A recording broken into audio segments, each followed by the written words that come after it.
हौज़ बिल्लाहि मिनश शैतानिर रजीम बिस्मिल्लाहिर रहमानिर रहीम। आज एक बड़ी खुशखबरी लेके आया हूँ। वो नई वीज़ों के हवाले से जो दोस्त इंतज़ार कर रहे थे और बार बार पूछ रहे थे कि नई वीज़े कब स्टार्ट होगी, तो आज उन लोगों के लिए जिसकी वीज़े इस्लामाबाद एम्बेसी पे हो, तो उनके लिए ये खुशखबरी है कि आज इस्लामाबाद की एम्बेसी ने एक बड़ा ऐलान किया और नए वीज़ों पे आज से स्टार्ट लिया गया। तो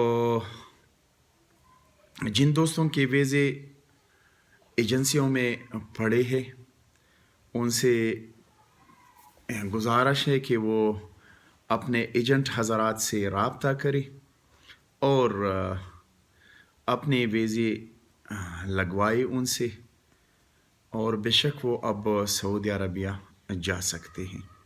इसमें अभी ये बात नहीं कि ये वीज़ा पुराना हो या नया हो, जो भी हो, अभी इस्लामाबाद की एम्बेसी ने स्टार्ट लिया। अब इंशाल्लाह इसके साथ साथ कराची की एम्बेसी वो भी इंशाल्लाह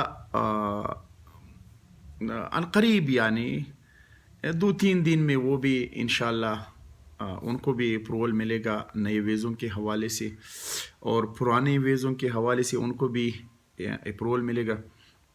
तो इंशाल्लाह वो भी स्टार्ट लेगा।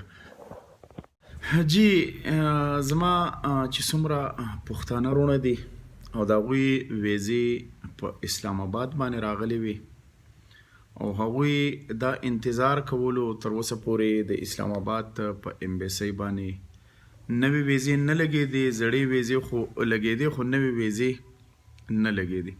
نو نن د اسلام آباد چې کومه امبیسي ده هغې اعلان وکړو په نوو ویزو باندې کار شروع کړو.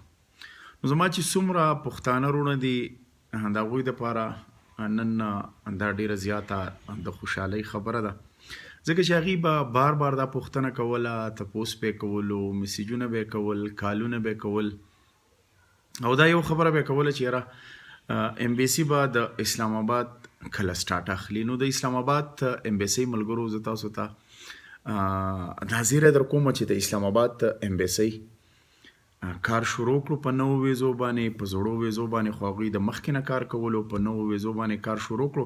اوس تاسو د خپلو ایجنټانو سره کوم چې ایجنسۍ والا دي د هغې سره تاسو رابطه وکئ او خپلې ویزې زر تر زره ولګوئ او بیا تاسو سعودي عرب ته لاړ شئ. نو تاسو اوس سعودي عرب ته تللی شئ، دا ستاسو دپاره ډېره زیاته د خوشحالۍ خبره ده، ځکه چې تاسو به بار بار ټلیفون کولو، تپوس به هم کولو، پوښتنه به هم کولو. نو نن الحمدلله دغه زیری راوړی دی، تاسو بېشکه د اسلام آباد په امبیسۍ چې د چا ویزې راغلي نو هغه تلی شي. اوس د کراچۍ د امبیسۍ په حواله، نو کراچۍ امبیسۍ والا لا سټارټ نه دی اغستی.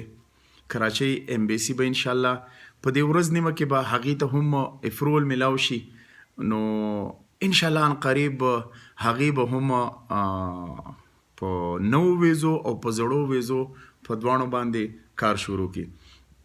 نو ستاسو د ټولو د ډېر زیات مبارک شي، ډېر زیات ستاسو مبارک شي، ځکه چې د کراچۍ چې کومه امبیسي ده نو هغه به کار شروع کوي زر تر زره، او اسلام آباد امبیسي کار شروع کړی دی. دغه مبارکي وه، دغه زیری او دغه ما تاسو له راوړی دی، تاسو ما خبر کړئ او اوس خپل غم په خپله کوئ. په لوی الله سپارم، خپل رور فضل وهاب سواتي له اجازت ورکوي. د الله په امان.